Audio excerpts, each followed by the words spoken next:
nice and rather lengthy talk with Chuck Burrows last night, and he commissioners. Yes. And we talked in the sense not about the island's spirituality per se, but the realistic fiduciary future that we face, Yes. not being able to render the funds necessary to run the island. Yes. And so let's also look at this as a means of a fiduciary responsibility in bringing the board down to a manageable state. Yes. And still PKO will have an impactful place on the board.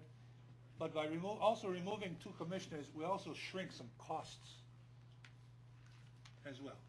Albeit small, but the actual board is the symbol for the start of everybody's forward motion. So we move forward now. And Emmett, we love you. And we appreciate all that you've done. Don't ever think any otherwise. Okay? Yeah. A short recess, and then Yes, thank you. we are going to now move forward by trying to put some jurisdiction for Kaho on Molokini. So maybe we can find some fiduciary. That's changing the reserve to commercial, and that's just because taking out the old. Okay, we'll discuss that. Recess. Yes, Yes. sir. Yes, Governor. Well, we can for you, Governor. Yeah. Okay, I gotta come back in. Man, back in. Hey, Governor. Mr. Chairman, I appreciate your indulgence, and it was not really my intention to get involved in the as you know. Not generally my intention to get involved with the legislative process. But since this bill that you are considering amending is my legislation, That's right. I thought that perhaps I should speak out on it. And today I speak in opposition to these amendments. I understand fully that if they are administrative or management problems, fiduciary problems as you characterize them, with the current situation and the management of Kaho, it's clearly within the purview of this legislature to take control of the situation. And you ought to. And you ought to be having hearings on any of these issues that you perceive.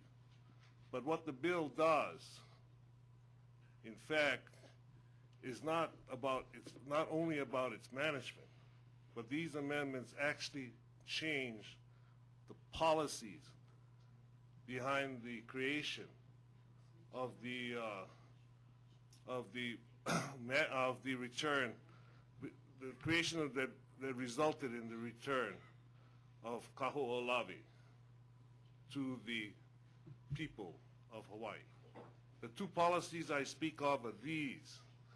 First of all, this state has always taken the position that with respect to Hawaiian issues, that certain groups have, because of their involvement in the issues, become trustees for that particular responsibility. For example, we have groups that are responsible for the bones that have been returned of our ancestors to Hawaii. We have other groups that are being responsible for other aspects. For the list, you and I just had the conversation, for the list of people who were signing up to register as Native Hawaiians. In the instance of Kaho, that was to protect Kaho Ohana. They became the trustees because of what they did to seek to ensure the return of Kaho. People went to jail. Yes, they did. People died. Yes, they did. People gave up their children so that we can have this island. It is not something that is simply ought to be dismissed as a natural current of events. It's another piece of state real estate. So the first policy you are going to decide with the passage of these amendments is whether the state of Hawaii will continue to honor its obligation to those that have paid for the trusteeship of various Hawaiian issues, lands, and policies. You are more than changing and reducing members.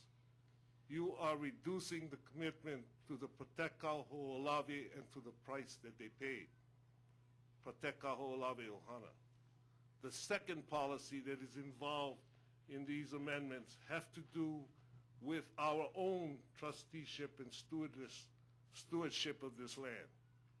When the island was returned after many years and the involvement of many people, the first thing that happened was I did not personally, as governor of Hawaii, believe that we should treat this property, this special island, the same way that we treated the rest of state lands, as another piece of ceded soil. It had to be taken further for more protection. And I feel like probably I was justified in that, given the recent lawsuit about what the states can do with ceded lands, and how the United States Supreme Court refused to recognize the special unrelinquished claim that Native Hawaiians have in ceded land. So this property was not placed back into the DLNR inventory. It was set aside with a special commission to say that it actually belonged to the Hawaiian nation.